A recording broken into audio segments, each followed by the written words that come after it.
जो सनम तेरी कसम ने जो व्यापार किया है, जो बिजनेस किया है, ये मैं क्या कहूँ, मतलब किसी ने अंदाजा नहीं लगाया होगा रिलीज से पहले जिस तरह से दर्शकों ने इसे लव दिया है, एम्ब्रेस किया है, वो काबिले तारीफ है। जब फिल्म नहीं चलती सर तो आपका दिल टूट जाता है, आप ये सोचते हो कि यार ये क्या हो गया। मैं नहीं जानता उस वक्त मन स्थिति क्या रही होगी हर्षवर्धन की, but I am sure he must be heart broken, क्योंकि क्या होता है कि एक्सेप्टेंस मिलना बहुत जरूरी होता है, acceptance from the film industry, acceptance from the audience. But hopefully now I am sure Harshvardhan must be smiling from ear to ear, बहुत खुश हो रहे होंगे डेफिनेटली, और खुश होना भी चाहिए। हाय गाइस, फिल्म व्यूअर में आपका स्वागत है दोस्तों। इस वक्त है मेरे साथ इंडिया के जाने माने फिल्म एक्सपर्ट और ट्रेड एनालिस्ट श्री तरन आदर्श। बहुत बहुत स्वागत है सर आपका। थैंक यू रवि, कैसे हैं आप? मैं बिल्कुल अच्छा हूं सर, और आपकी आवाज से तो मुझे लग रहा है कि आप भी बहुत अच्छे होंगे। लेकिन आजकल के जो हमारे दर्शक हैं वो प्यार के माहौल में थोड़े से ढल चुके हैं। क्या कहेंगे सर, सनम तेरी कसम एक 9 साल पुरानी फिल्म रिलीज हुई सिनेमाघरों में और इसने तहलका सा मचा दिया है सर बॉक्स ऑफिस पर। बिल्कुल, मतलब देखिए, कुछ महीनों पहले अगर आपको याद हो, एक फिल्म री रिलीज हुई थी, सॉरी मैं कहूंगा, जिसका नाम था तुम्बाड। और वो एक्चुअली पहले 2018 में रिलीज हुई थी, पर उसे वो क्रेडिट, वो ड्यू, वो परफॉर्मेंस बॉक्स ऑफिस पे अपनी छाप नहीं छोड़ पाई थी, जो फिर 6 साल बाद यानी 2024 में जब ये री रिलीज की गई तब उसने छोड़ा। और जो बिजनेस उसने इस फिल्म ने 2024 में किया वो कमाल का था, और लोग चकित रह गए, लोगों की आंखें खुली रह गई कि ऐसा बिजनेस भी हो सकता है रिपीट रन में। देखिए, रिपीट रन एक बहुत बड़ा मार्केट हुआ करता था 1970s और 1980s में, बट सैटेलाइट टीवी के आने से, डिजिटल और अब डिजिटल मीडियम के आने से ये जो मार्केट है रिपीट रन फिल्म का थोड़ा धीरे धीरे खत्म होने लग गया, ऐसा लोगों का मानना था। पर अब तुम्बाड जो 6 वर्ष बाद रिलीज हुई, 2018 में पहले हुई थी, फिर 2024 में री रिलीज की गई, और अब सनम तेरी कसम जो पहले 2016 में रिलीज हुई थी, if I am not mistaken, और इसका लाइफ टाइम बिजनेस 10 करोड़ के अंदर था। और आज इस फिल्म ने करीबन 16 करोड़, 16.5 करोड़ इसने पहले वीकेंड में किया है री रिलीज में, जबकि इसके सामने दो बड़ी फिल्में, दो बड़ी मैं नहीं कहूंगा बट दो बहुचर्चित फिल्में रिलीज हुई है। एक है हिमेश रेशमिया की फिल्म बैडएस रवि कुमार, और जो दूसरी है वो है आमिर खान के बेटे और श्रीदेवी की बेटी खुशी कपूर की फिल्म लव यापा। आमिर खान के बेटे जुनैद और खुशी की फिल्म लव यापा। इन दोनों फिल्मों के सामने खड़ा रहना और डबल बिजनेस करना, ये तो मतलब कमाल हो गया है, यानी किसी ने सोचा नहीं था। और जबकि इसे इंडस्ट्री में इस फिल्म को और तुम्बाड को भी पहले जब रिलीज हुई थी पहली बार, तो इन दोनों फिल्मों को फ्लॉप का दर्जा दिया गया था, ये फिल्में नाकामयाब कही जाती थी। और आज ये जो कहते हैं ना कि पूरा जो एक रैंकिंग होती है फिल्म की, वो पूरी चेंज हो गई। तुम्बाड से पहले हुई थी और अब सनम तेरी कसम से होगी, जो अब ये जिस तरह से व्यापार कर रही है। और आज मंडे है, और आपको जानकर ताजुब होगा कि मंडे के दिन जब शोज में, स्क्रीन में गिरावट आ जाती है, इस फिल्म के आंकड़े तो बहुत अच्छे हैं ही, क्योंकि आज रेड्यूस रेट्स है, बट उसके अलावा जो स्क्रीन है, जो शोज है, वो बहुत बढ़ गए हैं। तो दर्शकों की जो उत्सुकता, और एक और बात मैं यहाँ स्पष्ट करना चाहूंगा, ये केवल सिर्फ बड़े शहरों में नहीं बल्कि छोटे छोटे शहरों में और अर्बन सेंटर्स में नहीं बल्कि मास पॉकेट्स में भी ये फिल्म जबरदस्त व्यापार कर रही है। तो इससे साबित होता है कि एक अच्छी फिल्म, दर्शक एक अच्छी फिल्म देखना चाहते हैं, बशर्ते उन्हें पसंद आए और जिसके साथ वो कनेक्ट कर सके। राइट। जो आज के जो हम जनरेशन के जो लोग हैं, जो ये जो रिपीट मार्केट की जो बात कर रहे हैं, जो फिल्में री रिलीज हो रही है, तो हमारे लिए तो पहली बार है, पहली चीज है, पहली बात है। तो ये कोई नई बात नहीं है, आप ये भी कहना चाहते हैं? हाँ, ये नई बात, देखिए जैसा कि मैंने कहा 1970s और 1980s में ये बहुत बहुत पॉपुलर ट्रेंड हुआ करता था कि रिपीट रन, जिसे हम कहते थे री रिलीजेस को, ये इसके राइट्स बहुत अच्छे दामों में बिकते थे और ये बहुत अच्छा व्यापार भी करती थी। बड़े से बड़े स्टार्स की फिल्में रिपीट रन में जाती थी और बहुत अच्छा व्यापार करती थी। और मतलब अनगिनत फिल्में रिलीज हुई है रिपीट रन्स में, और जबरदस्त बिजनेस देखा गया था। बड़ी फिल्में भी रिलीज होती थी और रिपीट रन्स में होती थी। अब ये जैसा कि मैंने कहा कि ये दौर थोड़ा कम हो गया, खत्म हो जैसे होने लग गया।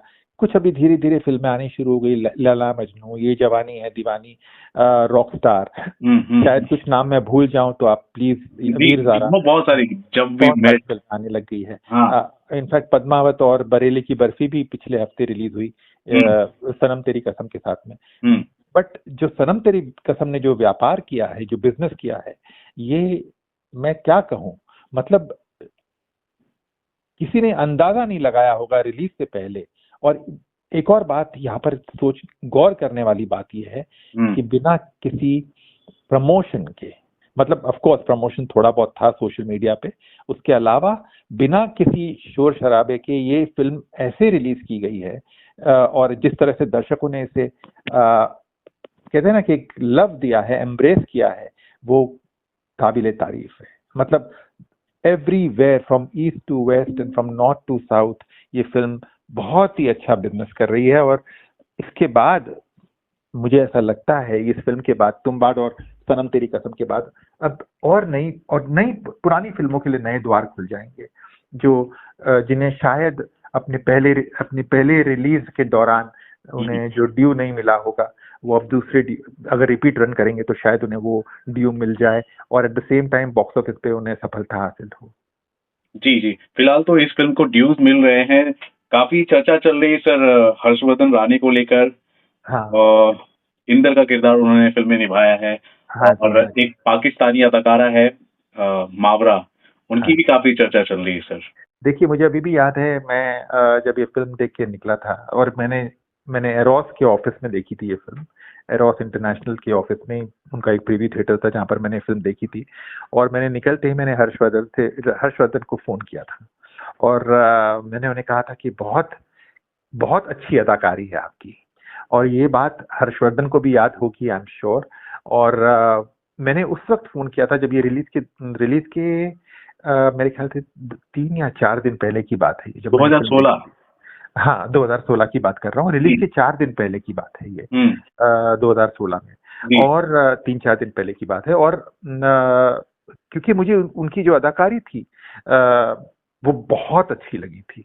एक सेंसिटिविटी थी, एक मतलब जो एक नेचुरल ईज था कैमरा के सामने, और जिस कॉन्फिडेंस के साथ उन्होंने ये अदाकारी की थी, वो कहीं ना कहीं आपको छू जाती है। और यही बात को ध्यान में रखते हुए मैंने उन्हें फोन किया था, मैंने कहा था, उन्हें बधाई दी थी इस परफॉर्मेंस के लिए। बट हमारे इंडस्ट्री में जब एक फिल्म नहीं चलती तो अनफॉर्चुनेटली अच्छी से अच्छी अदाकारी भी वो नजरअंदाज हो जाती है, वो इग्नोर की जाती है। और यही हुआ इस फिल्म के साथ भी। हर्षवर्धन ने बहुत मेहनत की थी, उन्होंने अपनी अदाकारी का बहुत ही खूबसूरत प्रदर्शन किया था। बट जब फिल्म नाकामयाब रहती है तो वो एक्टर को वो जो तारीफ मिलनी चाहिए, जो काम मिलना चाहिए, जो रोल्स मिलने चाहिए, जो मेकर्स मिलने चाहिए, वो नहीं मिलते, क्योंकि यहाँ पर सिर्फ आंकड़ों को देखा जाता है, अदाकारी को नहीं। और यही एक अलग साइड है हमारी इंडस्ट्री का, जहाँ पर शुक्रवार के रोज जब फिल्म रिलीज होती है तो सिर्फ आंकड़े देखे जाते हैं, बॉक्स ऑफिस नंबर्स देखे जाते हैं, and that is something that can not be ignored, can not be denied. But आज जब ये कलेक्शन आ रहे हैं, फाइनली वो कहते हैं ना, देर आए दुरुस्त आए, तो यही बात अब हर्षवर्धन के लिए लागू होती है कि बस उन्हें फाइनली अब क्रेडिट मिल रहा है।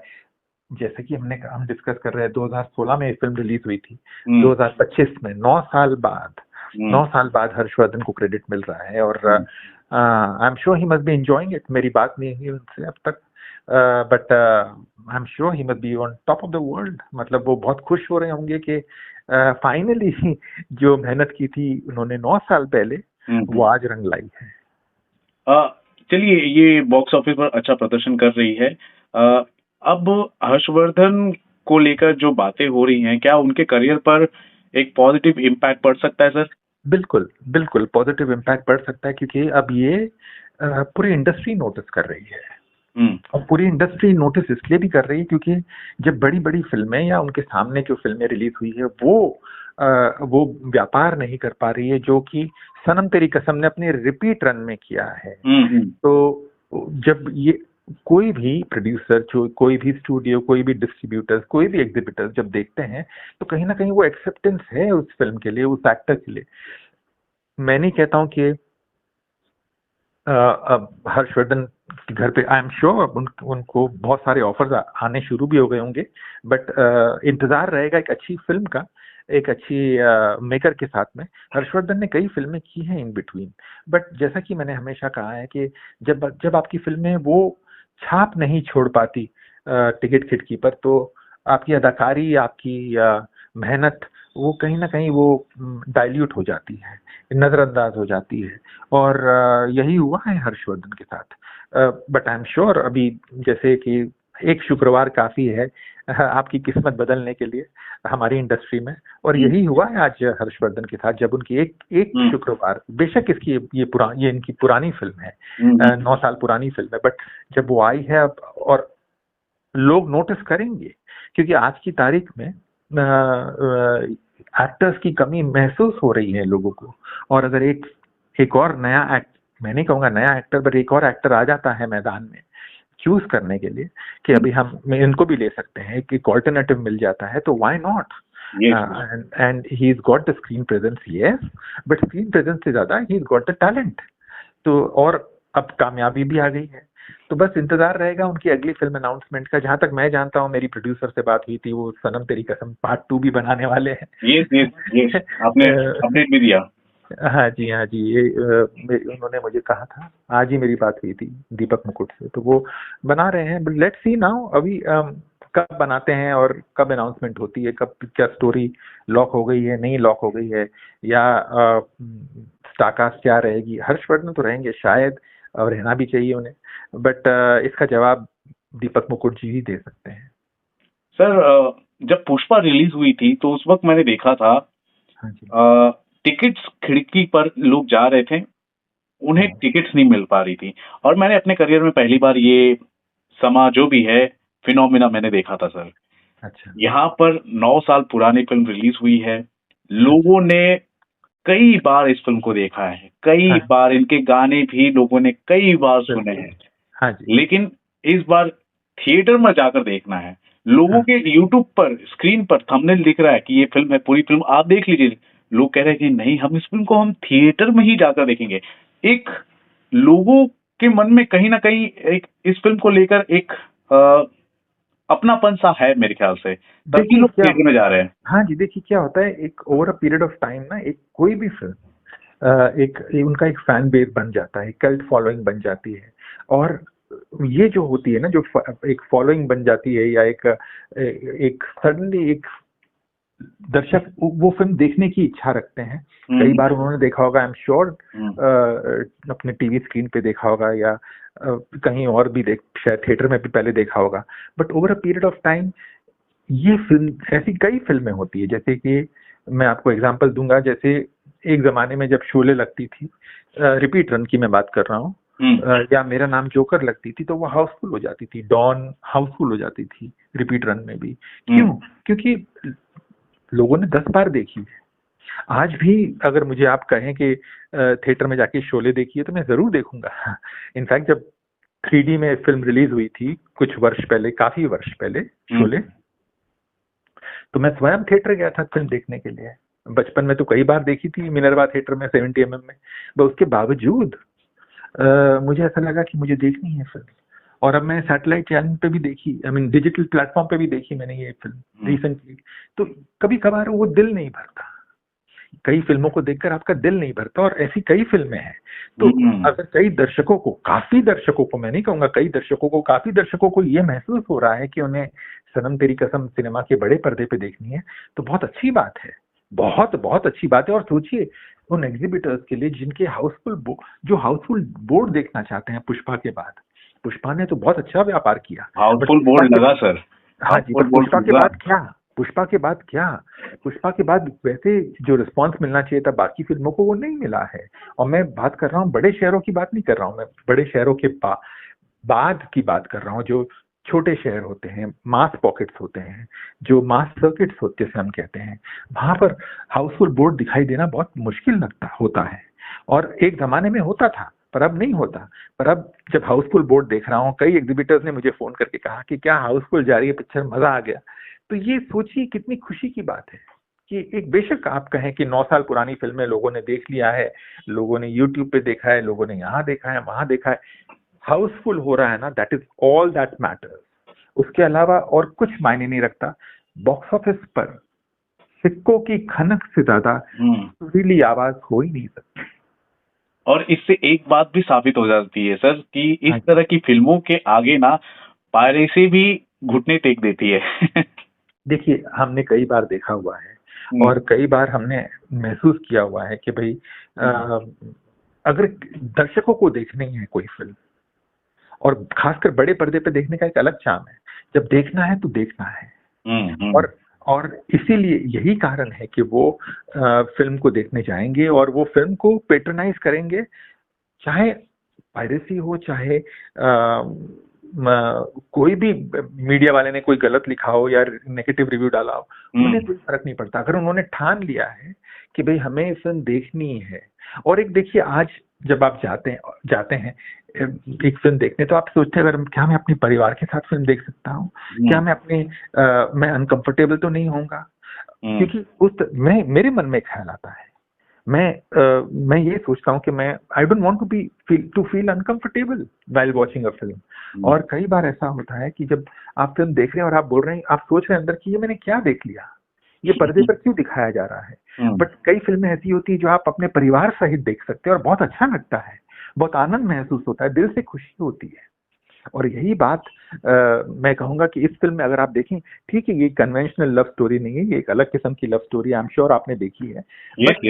बट मैं ये कहना चाहूंगा कि देखिए एक, और आज अब वैलेंटाइन डे भी आने वाला है, तो सोचिए इसकी जो टाइमिंग हुई है री रिलीज की, वो कितनी परफेक्ट बैठी है।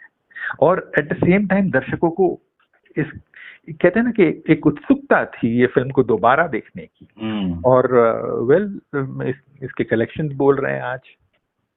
पर्सनली सर आप भी कहीं ना कहीं कनेक्ट हुए होंगे कहीं ना इस फिल्म से, आपने भी सर जिंदगी में प्यार किया होगा सर। अगेन इसमें बेशक हिमेश रेशमिया की उनकी दूसरी फिल्म रिलीज हुई, उनके सामने उनकी एक फिल्म रिलीज हुई है बैडास रवि कुमार। बट इस फिल्म में जो गीत हैं वो 9 साल बाद भी आपको अच्छे लगते हैं, बहुत मधुर लगते हैं। और कभी कभी ऐसा महसूस होता है जब आप सुन भी रहे होते हैं तो वो दृश्य आपके सामने आ जाते हैं।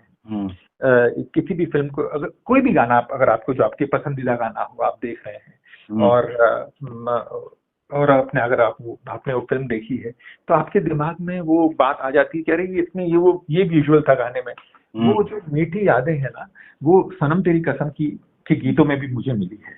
मैं ये नहीं कहूंगा कि मुझे इसका जो साउंड ट्रैक है, सॉरी, जो गीत हैं वो हर कमाल का था। बट इसमें कई गीत ऐसे हैं जो आज भी हम गुनगुनाते हैं और आज भी हम जब सुनते हैं तो वो बहुत अच्छा लगता है, बहुत यादगार, कहीं ना कहीं वो यादगार लगता है, यादें आ जाती हैं उन गानों की कि भाई उनका जो विजुअल था वो कमाल का था। और इस फिल्म में भी कई ऐसे गीत हैं। देखिए इससे एक और बात साबित होती है कि जो गीत है, म्यूजिक का बहुत बड़ा योगदान है, बहुत बड़ा योगदान है हमारी फिल्मों में। अब अफसोस इस बात का है कि हमारे जो फिल्म मेकर्स हैं, आज की पीढ़ी है, वो म्यूजिक पर उतना गौर नहीं देते हैं जितना कि पहले दिया जाता था। और पहले जमाने में ऐसा होता था कि जब गाने आते थे तो पहले गानों को प्रमोट किया जाता था, और गानों को प्रमोट के साथ साथ उन्हें क्या बोलते हैं, लोगों के ट्रेलर बनाए जाते थे, जुबान पर आ जाती थी। उस वक्त रिकॉर्ड होते थे, कैसेट्स आती थी, अगर आपने देखा होगा तो, और वो फटाफट बिक जाती थी रिलीज से पहले। और फिर बाद में एक ट्रेंड आया कि डायलॉग्स आने शुरू हो गए बड़े बड़े रिकॉर्ड्स पर, शोले के डायलॉग्स आने लगे, बड़ी बड़ी फिल्मों के जो पॉपुलर हो जाते थे। तो उसी प्रकार की, जैसे अभी क्योंकि हम सनम तेरी कसम की बात कर रहे हैं, तो कई गीत हैं जो मेरे दिल पे, पर एक गाना मुझे बहुत अच्छा लगता है, खींच मेरी फोटो। तू खींच मेरी फोटो। वो गाना मतलब कहीं ना कहीं वो बहुत दिमाग में बैठ रिफ्रेशिंग है जाता ना। है। हाँ, अच्छा है सर। बहुत अच्छा गाना लगा मुझे। ऐसे कई और गाने हैं इस फिल्म में, मैं नहीं एक बोलूंगा। एक एक लाइन है ना सर एक गाने का, जिक्र तुम्हारा जब जब होता है, देखो हाँ। ना आंखों से भीगा भीगा प्यार बह जाता है। तो इस पर सब के देखिए, लिए। हाँ, और परफॉर्मेंसेस भी साथ में इतने अच्छे थे, बहुत ही खूबसूरत परफॉर्मेंस थे। हम्म। बट जैसा कि मैंने कहा कि बस जब फिल्म नहीं चलती तो सब परफॉर्मेंसेस नजरअंदाज हो जाते हैं, you know. But hopefully now अब लोग नोटिस करेंगे और लोग उसे क्रेडिट देंगे, और खासकर हर्षवर्धन को, जिनके अदाकार, जिन्होंने बहुत मेहनत की है इतने सालों से। और कहीं ना कहीं जब फिल्म नहीं चलती और आप बहुत मेहनत करते हैं ना, तो हम्म। और जब फिल्म नहीं चलती सर, तो आपका दिल टूट जाता है। हम्म। आप ये सोचते हो कि यार ये क्या हो गया। मैं नहीं जानता उस वक्त मन स्थिति क्या रही होगी हर्षवर्धन की, but I am sure he must be heart broken. क्योंकि क्या होता है कि एक्सेप्टेंस मिलना बहुत जरूरी होता है। Acceptance from the film industry, acceptance from the audience, hmm. ये दोनों का एक्सेप्टेंस बहुत जरूरी है अगर आपको फिल्म इंडस्ट्री में एज एन एक्टर काम करना है तो। But hopefully now I am sure Harshvardhan must be smiling from ear to ear, बहुत खुश हो रहे होंगे डेफिनेटली, और खुश होना भी चाहिए, हम्म। क्योंकि ऐसी कामयाबी बहुत कम लोगों को नसीब होती है। और ऑब्वियसली। खासकर आज के आज दौर के में दौर सर, में। हाँ जी, आज के दौर में। आज के दौर में जनता की स्क्रूटिनी से गुजर कर फिल्में हिट होती है सर, हाँ आज जी के दौर में। हाँ जी, बिल्कुल। जब तक दर्शकों का मैंडेट नहीं आता तब तक आप नहीं हम्म। कह सकते, यू नो। बिल्कुल। That is a very good thing, but good. अब फिल्म चल रही है, बहुत अच्छा व्यापार कर रही है, ये बहुत खुशी की बात है। बिल्कुल। Thank you so much sir, आपने Thank वक्त निकाला, रात के वक्त आपने वक्त दिया सर। क्या बात है सर। और एक आखिरी सवाल करूं सर आपसे। हाँ जी, बोलिए। सर आपने कभी प्यार किया है, और प्यार किया है तो जरूर फिल्म देखते वक्त आपके वो पुराने बीते हुए पल याद आए होंगे कुछ। देखिए, पर्सनल सवाल कर रहा हूं मैं फिर भी। ये कहना चाहूंगा कि ये फिल्म या कोई भी रोमांटिक फिल्म हम जब देखते हैं, हम्म। तो जरूरी नहीं कि आप अपने आप के साथ कंपेयर करें, या अपनी किसी मित्र के साथ, या किसी भाई बंधु के साथ कंपेयर करें।